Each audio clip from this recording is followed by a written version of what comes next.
What's up? Uptown Swing. Level 3, this is variations. This week we did 6 count stuff. So same thing, we didn't make count, but we did 6 counts. So still doing the end of one step and the beginning of the next step.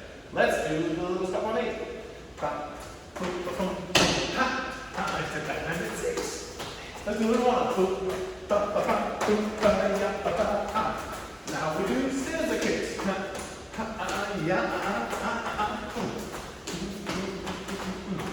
So the key here was that we're thinking not so much about counts or exactly what was in one move, but the fact that it finishes one step and begins the next. A lot of the variations we worked on did that, so you can try that yourself. And the other thing we talked about is really trying to think of there being some connection that you can have, that you can hold on to, real basic stuff, when you do your variations. So on stand up, if you go rock, chip, jump, and you have this kind of chunky, stoppy basics, it's going to make it difficult to do the variations. So remember to make things smooth and consistent, try to find a good connection, some good feeling, and then when you throw your variation on top of that, you have something to hold on to.